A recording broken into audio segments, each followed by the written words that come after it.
And I am sure کل ہم نے اس پہ پروگرام بھی کیا تھا، آپ کے نوٹس میں آئی ہوگی کہ ایک جو ٹی او آرز پرپوز کیے جا رہے ہیں نا اس کمیٹی کو بنانے کے لیے، اس کے اندر لکھا گیا کہ یہ کسی پلیٹ فارم کو بھی، کسی اور فورم کو بھی یہ سجیسٹ کر سکتی ہے.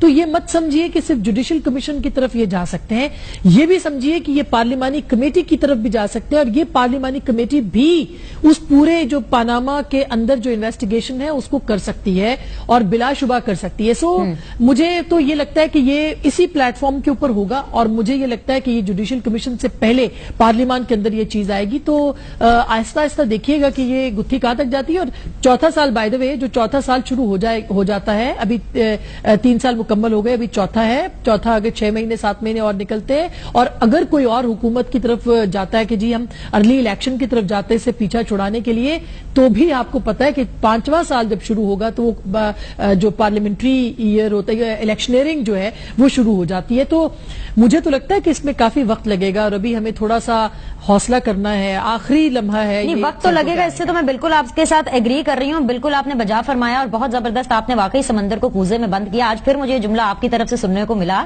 کیونکہ یہ میں نے پارلیمنٹ میں بھی بہت سنا ہے، خواجہ سعد رفیق ہوں، خواجہ آصف صاحب ہوں، لیکن اس سے پہلے خورشید شاہ صاحب ڈیفینیٹلی وہی کہہ رہے ہیں. اینی ویز جی، بڑے دنوں سے ہم یہ بھی بات سن رہے تھے آسما صاحبہ، اور اس کا بھی سب سے بہتر آپ ہی مجھے بتا سکتی ہیں کہ جو تقاریر ہوئی، میاں محمد نواز شریف صاحب تقریر کرتے ہیں، اس کے بعد واک آؤٹ ہو جاتا ہے، اگلے دن جی عمران خان صاحب تقریر کرتے ہیں، خورشید شاہ صاحب تقریر کرتے ہیں، خواجہ آصف صاحب تقریر کرتے ہیں، پرویز رشید صاحب تقریر کرتے ہیں. تو ہمیں یہ سننے کو ملتا ہے، یہ بحث سننے کو ملتی ہے کہ نہیں بھائی، اب تو پارلیمنٹ میں بہت شائستگی سے تقاریر ہو رہی ہیں، ایک دوسرے کا موقف سنا جا رہا ہے، جمہوریت کا حسن نظر آ رہا ہے. 90s میں 80s میں تو بالکل ایسا ماحول نہیں تھا کہ 90s میں 80s میں ایسی تقریریں ہوتی تھی، اس سے بدتر تقریریں ہوتی تھی یا اس سے بہتر تقریر ہوتی تھی؟ پہلے مجھے یہ بتائیے گا، پھر ہم آگے پارٹی بائی پارٹی چلیں گے. اس سے کہیں زیادہ بہتر تقریریں ہوتی تھی. جب میں پارلیمنٹ کور کرتی تھی بینیش، تو اتفاق ہوا، اور ہمارے بہت سینئر صحافی ہیں، ہمارے استاد ہیں نصرت جاوید صاحب، کہ بھئی آپ لائبریری میں جا کے جو تقریریں مرتب ہوتی ہیں، جو کاروائی ہوتی ہے، یہ کتابی شکل میں آتی ہے، اس کو پڑھنے کا اتفاق، تو آپ یقین مانیے کہ اس قدر خوبصورت تقریریں ہم نے اس پہ پڑھی. مثلاً اس زمانے میں جو پارلیمنٹیرین سے خواجہ محمد صفدر صاحب، خواجہ آصف کے جو والد ہیں، ان کی بہترین تقریریں ہیں. اس کے بعد مولانا فضل الرحمان کی خود ہیں، محمود خان اچکزئی کی بے تحاشا خوبصورت تقریریں ہیں. اس سے پہلے کے جتنے سیاستدان تھے، تو تقریریں تو اس سے بہت بہتر ہوتی رہی. لیکن دیکھیے یہ کلیکٹو وزڈم ہے، یہ جو ہاؤس ہوتا ہے یہ کلیکٹو وزڈم ہے، اور یہ وزڈم کو لے کے آپ نے نوٹس کیا ہوگا کہ عمران خان صاحب جب جلسے میں تقریر کرتے ہیں ان کا لب و لہجہ اور ہوتا ہے، وہ دلیل سے کہیں زیادہ جوش خطابت ہوتا ہے. لیکن جب انہوں نے پارلیمان کے اندر تقریر کی تو بہترین تقریر تھی وہ، اور وہ جوش خطابت سے کہیں زیادہ مدلل تھی، اور اس کے اندر دلیل موجود تھی. تو یہ جو پارلیمان کا ایوان ہے، یہ صرف تقریر، یہ کوئی ڈسکشن صرف تقریر برائے تقریر کے لیے نہیں ہے، اس کے اندر باقاعدہ جو وزڈم ہے وہ دی جاتی ہے. اور آپ نے دیکھا ہوگا کہ ابھی بھی جتنی بھی چیزیں ہو رہی ہیں اس کے اندر جو ٹھیک ہے، خواجہ آصف صاحب نے کچھ ایسے ورڈز استعمال کیے جو ان کو نہیں کرنے چاہیے تھے، ان کا جو انداز تقریر ہے اس کے اوپر بہت بات ہو رہی ہے کہ یہ پارلیمان میں نہیں ہونا چاہیے. یہ اس طرح صبح میں ایک ویڈیو دیکھ رہی تھی جس میں مختلف پارلیمان کے اندر گتھا ہوئے تھے لوگ، اور ایک دوسرے سے، اور کون سے ملک تھے، جاپان تھا، اس کے اندر یو ایس کی کمیٹی کی ایک شارٹس چل رہے تھے ایک دوسرے کو مارنے پیٹنے کے. انتہائی جسے کہنا چاہیے کہ وہ معزز جو ترقی یافتہ ممالک ہیں ان کے اندر یہ سب تھا. تو ہمارے ہاں اس سے بہت زیادہ خوبصورت تقریریں ہوتی رہی ہیں. ایون جناب مشرف کے زمانے میں آپ دیکھیے، مطلب ڈکٹیٹرشپ تھی ملک کے اندر، اور اس کے باوجود ہاؤس کے اندر آپ تقریریں سنیں. اعتزاز احسن صاحب کی تقریر ہمیں یاد ہے کہ تقریباً 1 گھنٹے کی تقریر انہوں نے کی تھی اس وقت، اور ایل ایف او کے حوالے سے تھی. کیا خوبصورت تقریر انہوں نے کی. اسی طرح سے حافظ حسین احمد کی ایک تقریر تھی بہت ہی اچھی، ہمیں یاد ہے اب تک کہ کئی دن وہ زیر بحث رہی تھی. تو بہت اچھی تقریریں ہوتی رہی ہیں اس ایوان کے اندر. چلیے، نے بالکل بجا فرمایا، اور میں آپ کی اس انالیسس اور ایکسپیرینس سے بالکل اگری کر رہی ہوں، کیونکہ ڈیفینیٹلی آپ کا لائیو ایکسپیرینس ہے، تو آپ جو کہہ رہی ہیں وہ بالکل بجا فرما رہی ہے. تو میں اس چیز کو سم اپ یہ کر سکتی ہوں کہ اس سے بہتر تقریریں بھی پارلیمنٹ میں ہوتی رہی ہیں، یا اس سے جو آج کل ہم تقریریں دیکھ رہے ہیں اس سے بہتر بھی ہو سکتی ہے. باڈی لینگویج اگریشن کی آپ نے بات کی، وہ ٹائم ٹو ٹائم چلتا رہتا ہے، بالکل جس طرح میڈیا کی لینگویج اب ذرا چینج ہو گئی ہے، بہت انسٹنٹ لینگویج ہو گئی ہے، بہت ذرا نارمل عوامی زبان ہو گئی ہے، اس طرح شاید پارلیمنٹ کی بھی زبان عوامی ہو گئی ہو. تو اس لیے ہمیں کچھ ایسے الفاظ جو کہ پارلیمنٹ میں ہم آج کل سنتے ہیں وہ شاید حذف کرنے پڑتے ہیں، یا کرائے جاتے ہیں لوگ ناگوار اس کے اوپر جو ہے وہ برا منا جاتے ہیں, ان کو ناگوار گزرتے ہیں. اینیویز آسما صاحب ایک چھوٹا سا بریک لینے کی اجازت دیں, واپس آئیں گے تو پاکستان پیپلز پارٹی کا رول آف کورس ہم ڈسکس کریں گے. مجھے ایم کیو ایم کا رول آپ سے ڈسکس کرنا ہے اس پیناما کمیشن کے حوالے سے, اس ٹی او آر کے حوالے سے, کہ آپ کا تجربہ, آپ کا تجزیہ کیا کہتا ہے. ایک چھوٹا سا break, we'll be right back. Break کے بعد ایک دفعہ پھر سے آپ لوگ کو خوش آمدید کہتے ہیں. And what better person to talk about the parliament session جو آج ہوا, خاص طور پہ جس طرح سے ہم نے گرما گرمی بھی دیکھی. خواجہ سعد رفیق صاحب بالکل ہمارے سے ٹیلی فون لائن پر موجود ہیں. آسما صاحبہ آپ بھی آئی ایم شیور ان سے کچھ پوچھ سکتی ہیں اگر آپ ان سے پوچھنا چاہیں گی. خواجہ صاحب بہت بہت شکریہ وقت نکالنے کے لیے. جانتی ہوں بہت بزی ہوں گے آپ, تھکے ہوئے بھی بہت ہوں گے کیونکہ آج گرما گرمی بہت ہوئی. خواجہ صاحب لیکن میرا کنسرن یہ ہے کہ یہ جو معاملہ ہے ٹی او آرز کا, کل تک ایک مجھے امید کی کرن لگ رہی تھی, میں خوش بھی تھی کہ چلے جی کمیٹیز کے اوپر اتفاق ہو گیا, 2 ہفتے میں رپورٹ آ جائے گی, آگے معاملہ بڑھے گا. لیکن آج کا اجلاس دیکھ کر کے اور آج جو سارا معاملہ ہوا, ایم کیو ایم 13واں کھلاڑی بننا چاہتی ہے, حکومت کے اندر ان کو شامل ہونے کا کہہ رہے ہیں جی آپ اس سائڈ سے بیٹھ جائیں, اپوزیشن والے مان نہیں رہے ہیں, کچھ کھٹپٹ چل رہی ہے. معاملہ توڑ چڑھے گا کہ نہیں چڑھے گا پارلیمنٹ کے اندر؟ بسم اللہ الرحمن الرحیم. شکریہ بینش آپ کا, اور آسما شیرازی صاحبہ بھی ہیں پروگرام میں, ان کو بھی السلام علیکم. وعلیکم السلام. وعلیکم السلام. میں نہیں سمجھتا کہ کوئی بڑی کمپلیکیشن کریٹ ہوگی. ایک نقطہ نظر ہے, بالکل مختصراً میں بتا دیتا ہوں. حکومت اور اپوزیشن کے بیچ یہ طے پایا تھا, ہم نے کہا تھا کہ پرپورشن کے مطابق پارلیمنٹری کمیٹی میں نمائندگی ہوگی. اپوزیشن نے کہا جی نہیں, اگر پرپورشن کی بات ہوگی تو پھر آپ کی تعداد زیادہ ہو جائے گی. سو ہم مان گئے, ہم نے کنسیڈ کیا اور فیصلہ ہو گیا تھا کہ 6 لوگ حکومت کے, 6 اپوزیشن کے. یہ بھی فیصلہ ہوا تھا کہ اسپیکر صاحب تمام پارلیمنٹری لیڈرز جو ہیں ان کو اعتماد میں لیں گے. ٹھیک. لیکن ہوا یہ کہ جب 6 نام اپوزیشن نے دیے تو اس میں ایم کیو ایم موجود نہیں تھی.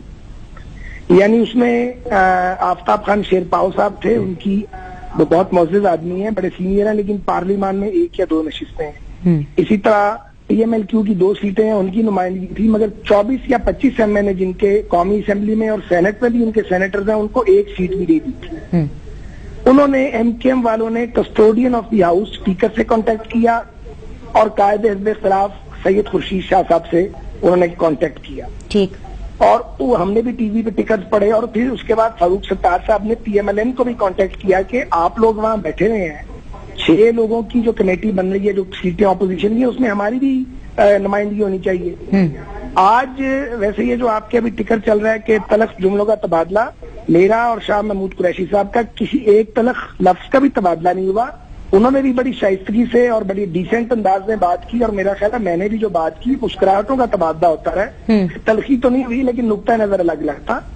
تو اب بات یہ ہے کہ میں نے سوال ہی آج ریز کیا تھا کہ اسپیکر اس پہ رولنگ دیں کہ کیا کسی پولیٹیکل پارٹی کو کسی اور پارٹی کے رحم و کرم پہ چھوڑا جا سکتا ہے, یا کس کے پاس یہ اختیار ہے کہ اگر ایم کیو ایم جو اپوزیشن بینچز میں 3 سال سے بیٹھی ہے اور وہ نوٹیفائڈ اپوزیشن بینچز ہیں, کس طرح ان کو قائد حزب اختلاف یا پی ٹی آئی ڈپرائیو کر سکتے ہیں کہ نہیں آپ کو ممبرشپ نہیں دیں گے. تو بہرحال آج یہ معاملہ تقریباً طے پا گیا ہے, اور آج آفٹر نون میں سیشن کے بعد اپوزیشن کے دوست بھی آ گئے تھے, ہم بھی تھے اسپیکر چیمبر میں, اور ایم کیو ایم بھی تھی, اور ہمیں خورشید شاہ صاحب نے اور شاہ محمود قریشی صاحب نے یہ ایشورنس دیا کہ وہ صبح 10 بجے ایم کیو ایم کے ساتھ بیٹھ کے اپنا معاملہ طے کر لیں گے. سو اب ہمارا آپس میں کوئی پرابلم میرے خیال ہے نہیں ہے, اور کل ان کا فیصلہ ہو جائے گا, اور اندازہ ہے کہ وہ ایم کیو ایم کو ممبرشپ دیں گے, کیونکہ وہ لینا ایم کیو ایم کا ممبرشپ ان کا حق ہے, بھلے وہ ہمارے خلاف ووٹ کاسٹ کریں مگر حق تو سب کو ملنا چاہیے. بس اتنی سی بات. ٹھیک ہے, چلیے یہ بات تو بتا دی. خواجہ صاحب ایک اور میرا مختصر سا سوال, پھر میں آپ سے شکریہ ادا کروں گی. سر اگر ٹی او آرز کے اوپر جب معاملہ بیٹھتا ہے, جب ٹی او آرز کے اندر, کیونکہ ابھی ایشو جو چل رہا ہے وہ زیادہ اسی پہ چل رہا ہے کہ پہلے پرائم منسٹر اور ان کی فیملی کا احتساب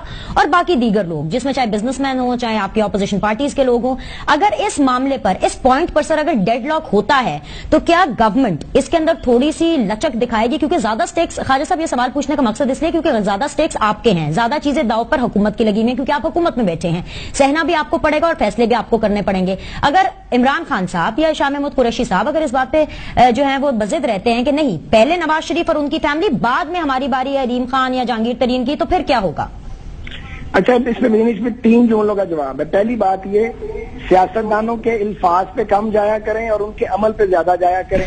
یہ میدان میں منہ سے آگ نکالتے ہیں, اسمبلی میں آگ کم کر لیتے ہیں اور جب بند کمرے میں بیٹھتے ہیں تو مسکراہٹوں کے تبادلے کر کے اور چھوٹی موٹی بحث کر کے معاملہ طے کر لیتے ہیں. دنیا بھر کے سیاستدان یہی کرتے ہیں. نمبر 2 لچک, بالکل لچک دکھائیں گے اور اب تک ہم نے مسلسل لچک دکھائی ہے اور آگے بھی دکھائیں گے. تیسری بات اور آخری بات, نقصان. اللہ نہ کرے نقصان ہو, اللہ نہ کرے, میں تیسری بار کہہ رہا ہوں اللہ, لیکن اگر ہوا تو ہمارے پاس سب سے زیادہ عمران خان صاحب کا ہوگا, کیونکہ نواز شریف صاحب کے بعد اگر جو پاپولر لیڈر ہیں, ہمیں اچھے لگتے ہیں یا برے لگتے ہیں, وہ عمران خان صاحب ہی ہیں. تو جو پاپولر پولیٹیکل پارٹیز ہوتی ہیں وہ ریڈ لائن نہ ہی کراس کریں تو ان کے لیے بہتر ہے, ورنہ پھر کئی سال گھر بیٹھنا پڑتا ہے. اچھا ایک سوال میں نے بھی بہت بہت شکریہ خواجہ صاحب آپ کے وقت کے لیے, تھینک یو سو مچ. ایک سوال مجھے سوری آسما, مجھے اپڈیٹس کے لیے جانا ہے, واپس آ کے آپ سے بالکل میں آپ کی بات ضرور. بریک لیتے ہیں, بریک کے بعد واپس کریں گے. کیپ واچنگ آج کی سیدھی بات. بریک کے بعد ایک دفعہ پھر سے آپ لوگ کو خوش آمدید کہتے ہیں. آسما صاحبہ, خواجہ سعد رفیق صاحب بالکل ہمارے سے ٹیلی فون لائن پر موجود ہیں. آپ نے ان کی پہلے بھی گفتگو سنی, آپ جو بھی ان سے پوچھنا چاہتی پوچھ لیجئے. آسما صاحبہ, میرا بس ایک بہت چھوٹا سا سوال ہے. آج محمود خان اچکزئی صاحب نے تقریر کی تھی اور اس تقریر میں انہوں نے یہ کہا کہ ہمارے گرد گھیرا تنگ ہو رہا ہے اور وقت بہت کم ہے. میں چونکہ خواجہ صاحب کو سبھی بہت مانتے ہیں اور میں بھی بہت مانتی ہوں, تو ان کی جو پولیٹیکل وزڈم ہے اس کی بھی بڑی قائل ہوں. تو میں جاننا چاہتی ہوں کہ کس کی طرف اشارہ ہے ان کا اور کیوں ایسا کہہ رہے ہیں وہ. اسپا, وہ بہن میری, وہ کس نے کہا, میں ورڈ نہیں سنا شروع والا. محمود خان اچکزئی صاحب نے کہا کہ ہمارے گرد جو گھیرا ہے وہ تنگ ہو رہا ہے اور پارلیمنٹ کو کچھ کرنا پڑے گا پاناما لیکس کے اوپر. اچھا, گزارش یہ ہے کہ یہ بڑا معصومانہ سوال کیا ویسے بہن آپ نے, میری بہن نے بڑا معصومانہ سوال کیا ہے. محمود خان اچکزئی صاحب ایک بڑے رہنما ہیں اور بڑے تجربہ کار ویژنری لیڈر ہیں پاکستان کے, اور ان کی بات کو بڑے غور سے سنا جاتا ہے اور اس کا تجزیہ بھی کیا جاتا ہے, اور وہ کھری باتیں کرتے ہیں, سیدھی بات کرتے ہیں. میرا خیال ہے وہ یہ کہہ رہے ہیں, اگر اس کی انٹرپریٹیشن کی جائے, وہ سیاسی برادری کو یہ مشورہ دے رہے ہیں کہ تم لوگ الزامات کی جنگ میں اتنے آگے نہ چلے جاؤ کہ ساروں کے چہرے دھول سے اٹ جائیں اور اپنی ان باتوں اور ان الزامات کی بوچھاڑ سے لوگوں کو از خود سیاست اور جمہوریت سے مایوس کرنے کی کوشش نہ کرو. تو باقی بات آپ خود نکال لیں اس میں سے. جی خواجہ صاحب, آپ نے بھی بہت معصومانہ اس کا جواب دیا, اور یہ صرف معصومانہ سوال اور جو جواب ہے نا اب صرف پارلیمنٹ میں نہیں ہوتے سر, ہمارے شوز میں بھی ہوتے ہیں خواجہ صاحب, اور جواب بھی بڑا معصومانہ ہے. مطلب اس میں بھی کوئی دو رائے نہیں ہے کہ بہت معصومانہ جواب ہے آپ کا, لیکن بات یہ ہے کہ اس کو ہم بہت لاجیکل ہے کہ نہیں, تسی یہ دسو. چلے ہم نے لے لیا جیسے بھی لیتے, ہم سمجھ گئے. چلیے آسما, اور کچھ پوچھنا چاہتی ہیں آپ خواجہ صاحب سے, اور کچھ پوچھنا چاہتے ہیں؟ چلیے خواجہ صاحب, اب آپ کے وقت کے لیے بہت بہت شکریہ. اب آپ ہمارا ٹیلی ویژن پہ بیٹھ کے ہمارا شو دیکھیے, بہت شکریہ. آسما صاحبہ, یہ تو انالیسس خواجہ صاحب نے دیا. ایک اور مجھے امید کی کرن جاگی, جس طرح سے انہوں نے کہا کہ اتنا زیادہ ڈیڈ لاک نہیں ہے, پارلیمنٹ میں یہ معاملہ حل ہو جائے گا. چلیں جی, ویری گڈ, امید کرتے ہیں کہ ایسے ہی ہو. آپ خواجہ صاحب کہہ رہے ہیں تو بالکل ان کے پاس خبر بھی ہوگی اور وہ حالات سے بھی بالکل واقف ہوں گے, تو چلے بہتری کی امید رکھتے ہیں. Coming back to Pakistan Peoples Party کا جو کردار ہے, جو میں آپ سے سوال کرنا چاہتی تھی, پاکستان پیپلز پارٹی کے رول کے بارے میں اگر ہم بات کریں تو آپ نے دیکھا کہ پاکستان تحریک انصاف نے انیشیٹو لیا پاناما لیکس کے اوپر. انہوں نے اس کو ہائپ بھی کریٹ کی, سیاست بھی کی اور ایک اصولی موقف بھی لیا, لیکن بعد میں ہم نے دیکھا کہ جو تمام تر لائم لائٹ ہے وہ پاکستان پیپلز پارٹی نے لی. And thanks to Aitzaz Ahsan صاحب کہ ان کی اس لائن کی وجہ سے, جس طریقے سے انہوں نے پاکستان پیپلز پارٹی کا کیس پریزنٹ کیا, پاکستان پیپلز پارٹی کو عوام میں, آئی ایم ناٹ شیور کہ پارلیمنٹ میں ملی کہ نہیں, لیکن عوام میں پاکستان پیپلز پارٹی کو کافی زیادہ جو ہے کریڈیبلٹی, کافی زیادہ پذیرائی ملی. کیا پاکستان پیپلز پارٹی اسی موڈ میں رہے گی, یا once the Panama issue is solved, یا ٹی او آرز ہو جاتے ہیں, کمیٹی بن جاتی ہے, وہ واپس مفاہمت کی سیاست پر آ جائے گی؟ میں آپ کو ایک بات بتاؤں کہ یہ جو جتنی بھی اس وقت ٹائم گیننگ سچویشن ہے, یہ پیپلز پارٹی کی طرف سے آ رہی ہے, اور مجھے جتنا میں نے پارلیمانی جماعتوں کو غور سے دیکھا ہے اور جس طرح سے ہم کور کرتے رہے ہیں, میں اس کی بنیاد کے اوپر تھوڑے سے اپنے تجربے کی بنیاد پہ یہ کہہ رہی ہوں کہ پیپلز پارٹی اس وقت بہت سوبر پارلیمانی سیاست کر رہی ہے, اور اس کی وجہ یہ کہ ان کو ٹائم چاہیے. ٹائم اس لیے چاہیے کہ اگر ابھی کے ابھی یہ پورا معاملہ سڑک پہ آتا ہے اور معاملات خراب ہوتے ہیں تو اس کا فائدہ پی ایم ایل این کو بھی ہو سکتا ہے اور پاکستان تحریک انصاف کو بھی ہو سکتا ہے. اس کی بینیفیشری پاکستان پیپلز پارٹی قطعی طور پر نہیں ہو سکتی. سو پیپلز پارٹی نے بڑے طریقے سے اس معاملے کو پارلیمان میں لا کے گرتی ہوئی حکومت کو سنبھالا بھی دیا ہے اور آنے والے دنوں میں اپنے لیے جو پولیٹیکل سپیس ان کی ختم ہو رہی تھی اس کے لیے انہوں نے جگہ بنانے کی بھی کوشش کی ہے. تو میرا خیال ہے کہ سیاست میں یہی بیسیکلی ایک تیر سے دو شکار کیے ہیں. لائک پاکستان پیپلز پارٹی کا پازیٹو رول ہے یا پھر اس میں سیاست نظر آ رہی ہے؟ دیکھیے میں تو اس کو پازیٹو سمجھتی ہوں. میں تو چونکہ پرو ڈیموکریسی ہوں, میں پرو پولیٹیکل سسٹم ہوں, اس لیے میں تو اس کو بہت پازیٹو سمجھتی ہوں کیونکہ کسی حکومت کو گرانے سے کوئی فرق نہیں. اگر کوئی حکومت گرے گی تو اس کا فائدہ کسی تیسری یا دوسری پولیٹیکل پارٹی کو نہیں ہو سکتا.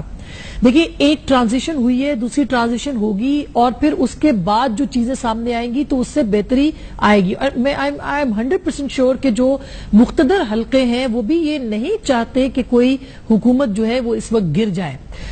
بہت ساری چیزیں سائیڈ لائن پہ ہو رہی ہیں. ہاں یہ جو بھی مڈ سلگنگ کی بات کی تھی نا ابھی خواجہ سعد رفیق صاحب نے بھی کہ ہاں دھول اتنی اٹھ جائے کہ چہرے اٹھ جائیں, تو میرا خیال ہے کہ اس مڈ سلگنگ کو بچانے کے لیے بھی پی ٹی آئی اور پیپلز پارٹی دونوں نے میرا خیال ہے بہت میچور رول پلے کیا کہ اس کو معاملے کو پارلیمنٹ کے اندر لے آئے ہیں. اور میرا ایک اپنا نقطہ نظر بھی ہے بہت. دیٹ آئی ایگری آسما, لیکن آئی ڈونٹ نو, میں تھوڑا سا کنفیوزڈ ہوں بیکاز ابھی پچھلے ایک دو روز میں جو چل رہا ہے, کیا پاکستان تحریک انصاف فلی ٹرسٹ کر پائے گی اپنی سو کالڈ متحدہ اپوزیشن میں, I am talking about Pakistan Peoples Party, after that thing, after that issue کہ جی مبارکبادیں مل رہی ہیں بھائی, خواجہ آصف صاحب مبارکباد دے رہے ہیں, خورشید شاہ صاحب بڑا چنگا کام کیتا, کوئی تواڈے پیچھے کھڑے ہوا سی, اشارہ عمران خان صاحب کی طرف تھا. آئی مین لائک عمران خان صاحب who is always in the habit of taking the mic from the forward. اس تمام تر تنازع کے بعد, ان چھوٹی چھوٹی باتوں کے بعد, کیا پاکستان تحریک انصاف ٹرسٹ کرے گی پاکستان پیپلز پارٹی کو؟ میرے خیال ہے کہ اگر ان کا کوئی ٹرسٹ ڈیفیسٹ ہوتا تو آپ نے ایک بات نوٹ نہیں کی جو کہ بڑی امپورٹنٹ ہے. وہ یہ ہے کہ اس پورے سین میں اس سے پہلے شیخ رشید صاحب بہت زیادہ ایکٹیو تھے اور جب یہ کمیٹی تشکیل پائی ہے تو شیخ رشید صاحب کہیں وہ ایسے ہر سین میں ایکٹیو ہوتے ہیں آسما صاحبہ, اور ہماری اطلاعات یہ ہیں کہ وہ چاہتے تھے کہ یہ معاملہ پارلیمنٹ سے باہر جو ہے وہ کیا جائے, لیکن یہ پارلیمنٹ سے باہر معاملہ نہیں ہوا اور یہ پارلیمنٹ کے اندر یہ معاملہ ہوا ہے. اس کا مطلب یہ ہے کہ پی ٹی آئی جو ہے وہ بہت میچور پالیٹکس کر رہی ہے فار دا فرسٹ ٹائم, اور یہ اچھی بات ہے. یہ اچھی بات ہے کیونکہ سب کو سمجھ میں آ گیا ہے کہ اگر جوڈیشل کمیشن کے ذریعے سے اور اگر اسی طریقے سے پارلیمنٹ کا جو اعتبار جو کھو رہی ہے, اگر پارلیمنٹیرینز آگے نہیں آئے, اگر اس معاملے کو انہوں نے نہیں سلجھایا تو پھر کوئی بھی تیسری قوت آ سکتی ہے. وہ جوڈیشری کے اوپر بھی لوگ کہہ سکتے ہیں اور وہ کسی اور کو بھی کہہ سکتے ہیں, لیکن انہوں نے یہ سمجھ لیا ہے کہ اس معاملے کو اب سیاستدانوں نے خود مل کے طے کرنا ہے. اس میں ویسے دو اور بڑی اچھی تھوڑی سی پاکستان تحریک انصاف کی مجھے اسٹریٹجی بھی آج چینج نظر آ رہی ہے. ایک بریک لینے کی اجازت ہے, واپس آ کے ذرا پی ٹی آئی کی اسٹریٹجی کے اوپر تھوڑی سی آپ کے تجربے کی روشنی میں بات کریں گے. اور اس کے علاوہ ایک اور جو بڑی خبر آج میرے سامنے ہے وہ یہی ہے کہ نیشنل اسمبلی کے اندر اراکین قومی اسمبلی کی تنخواہوں میں 3 گنا اضافے کی منظوری دے دی گئی ہے. وہ ایک الگ بات ہے کہ سینٹ نے اس کو بھی رد کیا ہے. اس کے اوپر ان دونوں ٹاپکس کے اوپر مجھے بات کرنے, ایک چھوٹا سا بریک لیتے ہیں, واپس آئیں گے تو آخری سیگمنٹ بالکل ان دو ٹاپکس کی نظر کریں گے. Will be right back. Break کے بعد ایک دفعہ پھر سے آپ لوگ کو خوش آمدید کہتے ہیں. آسما صاحبہ, پاکستان تحریک انصاف کی ہمیں ایٹ لیسٹ میری یہ آبزرویشن, آئی ڈونٹ نو کہ whether you agree with this اور ناٹ, تو اس لیے آپ کی ایکسپرٹ اوپینین چاہوں گی. تھوڑی سی اسٹریٹجی بھی ہمیں چینج نظر آ رہی ہے. جلسے ہو رہے ہیں, پی ایم ایل این بھی کر رہی ہے, ایک طرف تو انتخابی جلسے ہیں ڈیفینیٹلی آزاد کشمیر کے اگر ہم بات کریں, لیکن دوسری طرف اب جیسے کل فیصل آباد میں جلسہ کرنے جا رہی ہے عمران خان صاحب کی جو پارٹی ہے پاکستان تحریک انصاف, میاں نواز شریف صاحب بھی مولانا فضل الرحمان صاحب کے جلسوں میں چلے جاتے ہیں گیسٹ اپیئرنس کرنے کے لیے, because definitely he is the prime minister of Pakistan and he keeps on inauguration کرتے رہتے ہیں ڈفرنٹ پروجیکٹس کے. بٹ پی ٹی آئی نے شاہ محمود قریشی صاحب کو پارلیمنٹ کے اندر انگیج رکھا ہے تاکہ وہ پارلیمنٹ سے اور وہاں سے ہاتھ نہ دھو بیٹھے, ان لائک دھرنا والے دنوں میں, اور خود وہ اس وقت روڈ کی سیاست, سڑکوں کی سیاست, جلسوں کی سیاست کر رہے ہیں. یہ اسٹریٹجی کام آئے گی پاکستان تحریک انصاف کی آنے والے دنوں میں؟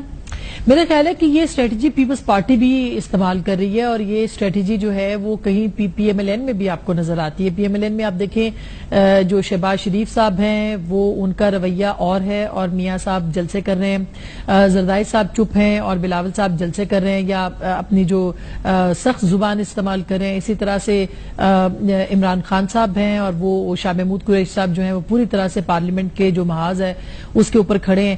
تو یہ ایک پولیٹیکل اسٹریٹجی ہوتی ہے اور یہ پولیٹیکلی ہی استعمال کی جا رہی ہے. اس کو اگر ہم یہ سمجھیں کہ اس کو ہر دو صورتوں کے اندر جو موبلائزیشن ہے عوام کی وہ چل رہی ہے. شروع میں پرائم منسٹر نے خود ہی چونکہ جلسوں کا آغاز کر دیا تھا جو کہ ان سے ایکسپیکٹ نہیں کیا جا رہا تھا, تو اس کے بعد ہی جو پولیٹیکل پارٹیز ہیں دیگر وہ بھی نکل آئیں. تو دھیرے دھیرے جو ہے وہ اس کا ایک ایسا ماحول بنایا گیا کہ اگر کوئی ایسی صورتحال نکلتی ہے کہ فوری طور پر عوام کو رجوع کرنا پڑے یا عوام کی عدالت میں جانا پڑے تو کم از کم ایک ماحول جو ہے وہ نظر آئے اور ساتھ ساتھ میں لوگوں کی سمپتھیز جو ہیں وہ بھی گین کرنے کی کوشش کی جائے ہر پولیٹیکل پارٹی کی طرف سے. سو میرا نہیں خیال کہ یہ کوئی بری اسٹریٹجی ہے. تھوڑے دنوں کے لیے ہمیں بھی لگا کہ یہ پرائم منسٹر نے خود ہی انتخابی مہم کا آغاز کر دیا ہے خاص کر کے کے پی کے حوالے سے, لیکن بری نہیں تھی Asma. I am not talking about کہ بری ہے کہ اچھی ہے, صرف یہ کیونکہ یہ دس از in like of Pakistan Tehreek Insaf. ہم پاکستان تحریک انصاف کو آپ کو دھرنے کا ٹائم تو یاد ہوگا نا, ڈیفینیٹلی وہ ہم کیسے بھول سکتے ہیں. پاکستان تحریک انصاف کی طرف سے آپ نے جس طرح سے کہا کہ پی ایم ایل این بھی ایسے کر رہی ہے, پیپلز پارٹی بھی یہی کر رہی ہے, تو اٹ مینس کہ وہ بھی ایک سیاسی موو کر رہے ہیں and they are learning with time. بالکل, اور پی ٹی آئی نے بڑا لرن کیا ہے. میرا خیال ہے کہ بڑی میچور پالیٹکس ہے. کل کی جو تقریر ہے خان صاحب کی اس میں گو کہ انہوں نے اپنی ذاتی وضاحت کچھ زیادہ دے دی اور پی ایم ایل این کامیاب ہوئی ان کو ڈیفینسو کرنے میں, لیکن اس کے باوجود میرا خیال ہے کہ بہت اچھے طریقے سے جو ہے وہ پاکستان تحریک انصاف آگے چل رہی ہے. اور آپ نے باڈی لینگویج دیکھی ہوگی, خان صاحب کی پارلیمنٹ کے اندر باڈی لینگویج بالکل الگ تھی اور پی ایم ایل این کی طرف سے بھی جب آوازیں اٹھتی تھی تو خواجہ سعد رفیق صاحب بھی اور اسپیکر خود بھی سنپ کر دیتے تھے اور باقی لوگ بھی ان کو کہتے تھے کہ بھئی آپ نہ بولیں, اور اسی طرح سے پی ٹی آئی کی طرف سے جب آواز جاتی تھی تو یہاں سے بھی ان کو روکا جاتا تھا. تو یہ ایک میوچل انڈرسٹینڈنگ لگ رہی ہے کہ اگر حالات پارلیمان کے اندر بالکل سموتھ رکھے جائیں تاکہ وہ جو خواب تھا نا کہ جس میں کہ پارلیمنٹ جو ہے وہ احتساب کرے اور وہ پارلیمنٹ جو ہے وہ بات ویسے آزما صاحبہ تقریر تو مجھے خواجہ آصف صاحب کی بھی بہت مزیدار لگی اور ان کا جسچر, ان کی باڈی لینگویج بھی بہت اچھی لگی. جب اس طرف سے بینچوں سے جب آواز آتی تھی, اپنے لوگوں کو تو چپ کرا لیتے تھے, لیکن اس طرف سے جب آواز آتی تھی تو خواجہ آصف صاحب کہتے تھے رہن دو حضرت بچے گنے, مطلب دل بڑا کیا, آوازیں آ رہی ہیں وہاں سے کوئی بات نہیں. تو میں نے تو ویسے خواجہ آصف صاحب کی بھی تقریر کو خوب انجوائے کیا. بینش یہ تو دیکھیں یہ پارلیمنٹ کا حسن ہے اور مجھے افسوس اس بات کا ہے کہ ہماری جو موجودہ حکومت ہے یہ کیوں پارلیمنٹ کی کارروائی کو لوگوں کو نہیں سناتی اور سمجھاتی. دیکھیں ہر آدمی کی ایکسس پارلیمنٹ تک نہیں ہے. 2 تقریریں سننے کے بعد جو مطلب ارد گرد کے لوگ تھے وہ یہ کہہ رہے تھے کہ پارلیمنٹ تو اس طرح کام کرتی ہے. انہوں نے انجوائے کیا اس چیز کو کہ ایک دوسرے کو سہنا, ایک دوسرے کے اوپر بات کرنا, اس کو ٹالریٹ کرنا, پیشنس کے ساتھ اپنے پوائنٹ آف ویو کو. ایک پارلیمنٹ کے اندر کتنے ویوز بیٹھے ہوئے ہیں, ان ویوز کو کس طرح سے لے کے چلنا ہے, یہ پارلیمان کا کام ہوتا ہے اور یہی پارلیمنٹری ڈیموکریسی ہے. اچھا آسما صاحبہ وقت کی تھوڑی کمی ہے, مجھے ایک آخری سوال کرنے کا موقع دیجیے اور وہ ہے اس چیز سے ریلیٹڈ کہ آج ایک خبر آتی ہے نیشنل اسمبلی سے کہ ارکان قومی اسمبلی کی تنخواہوں میں 3 گنا اضافہ کیا جائے, اس کی منظوری دے دیتا ہے نیشنل اسمبلی. سینٹ نے بالکل اس کو رد کر دیا. رضا روانی صاحب کہتے ہیں کہ بالکل یہ قابل قبول نہیں ہے. ہوش ربا فگرز ہیں آسما, 85,000 جو ہے اس وقت ابھی ملتا ہے ارکان پارلیمنٹ کو نیشنل اسمبلی کے, یہ بڑھ کر 4,70,000 ہو جائے گا جس کی مانگ کی گئی ہے اور پارلیمنٹ نے اس کو منظور کیا. نیشنل اسمبلی کی میں بات کر رہی ہوں. Keeping this thing in mind, اس کا تجزیہ اس روشنی میں ضرور کیجیے گا کہ 3 تاریخ کو بجٹ آ رہا ہے. جب بجٹ میں سرکاری ملازمین کی تنخواہیں بڑھانی ہوتی ہے تو 5%, 10%, اور جب اپنی تنخواہیں بڑھانی ہوتی ہیں تو 10 گنا زیادہ تنخواہیں. اور اس میں الاؤنسز, آپ الاؤنسز سن کر پریشان ہو جائیں گی. بھئی اپنے حلقے میں جانے کا 70,000 روپے ملے گا. آج تک کوئی پارلیمنٹیرین گیا ہے الیکشن جیتنے کے بعد اپنے حلقے میں؟ یہ جب میں نے خبر پڑھی نا تو میرے تو ویسے واقعی رونٹے کھڑے ہو گئے. وہ کہتے ہیں نا طوطے اڑ جاتے ہیں کہ بھئی یہ کیا چل رہا ہے. اپنی جب باری آتی ہے تو 10 گنا اضافہ, اور جب بجٹ میں لوگوں کو ریلیف دینے کی باری آتی ہے تو 5%, 10% ریز. نہیں بالکل وہ صحیح بات ہے. اس میں میں آپ کو بتاؤں بہت سے ایسے لوگ ہیں جن کی یہ تنخواہ جو ہے وہ ان کے لیے کچھ بھی نہیں, شاید ان کی گاڑی کا پیٹرول ہو. جو پارلیمنٹیرینز آتے ہیں اور اگر کبھی پارلیمنٹ کا آپ کا یقیناً چکر لگا ہوگا تو ان کی جو پارکنگ ہے اس میں دیکھ لیں کہ کس کس ذات کی کون کون سی گاڑی کھڑی ہے, تو اس کے اخراجات الگ ہیں. ان کے ساتھ جو آگے گن مین یہ وہ سب ہوتے ہیں, ان کا کچن کیسے, وہ تو ایک الگ ہے. لیکن جنرلی کچھ جو گاڑی رکھ سکتے ہیں اس کے خرچے بھی تو افورڈ کر سکتے ہیں نا. کچھ لوگ جمشید دستگیر سے بھی ہیں, لائک اٹ اور ناٹ. جمشید دستی جیسے لوگ بھی ہیں, اس کے اندر بہت سارے MKM کے لوگ ہیں, بہت سارے مختلف پولیٹیکل پارٹیوں کے لوگ ہیں جن کے واقعی جیب میں اتنے پیسے نہیں ہوتے. لیکن بالکل آپ کی بات درست ہے کہ یہ ٹائم نہیں تھا کہ اس طرح کی لیجسلیشن یا اس طرح کا جو معاملہ ہے اس کو اٹھا کے تو آگے لے جایا جائے. آگے بہت دن پڑے تھے, اس وقت پاناما لیک سے نکل جاتے تو پھر اس کے بعد یہ کر لیتے. یہ غیر ضروری باتیں ہیں, غیر ضروری ٹائم پہ ہو رہی ہیں. آگے جا کے ہوتی تو زیادہ بہتر ہوتا, اور بہتری اسی میں تھی کہ اس کو کچھ دن ڈیلے کیا جاتا. چلیے آسما صاحبہ, thank you very much, the queen of families. Once again میں آپ کو یہ اس خطاب سے الوداع کروں گی کیونکہ اس ٹائم پر اپنا شو کرنے کے بعد آپ بالکل میرے شو پر آئی ہیں. Thank you so very much, and I am sure کہ ہماری آڈینس نے, دیکھنے والوں نے آپ کے تجزیے سے ضرور کچھ نہ کچھ سیکھا ہوگا, کوئی نہ کوئی خبر ان کو ضرور ملی ہوگی. آپ لوگ کے ساتھ دینے کا بہت شکریہ. اس امید, اس دعا کے ساتھ آپ کو چھوڑے جاتے ہیں کہ جو بھی ہو پاکستان کے لیے بہترین ہو. آپ سے میں منڈے کو ملوں گی اور یہی امید لے کر آؤں گی کہ جب میں منڈے کو آؤں تو پارلیمنٹ کے سیشن کا ماحول بالکل الگ ہو, اور ڈیفینیٹلی ہمیں سیاستدانوں کی طرف سے ایک اچھی خبر سننے کو ملے TORs کے حوالے سے کہ سب مل بیٹھ گئے ہیں اور اب پیناما کا جو معاملہ ہے وہ آگے بڑھا ہے تاکہ ہم مزید آگے اور بہتری کی طرف جائیں. آپ کے فیڈ بیک کا انتظار رہے گا. اپنی دعا میں ہمیں یاد رکھیے گا. خدا حافظ.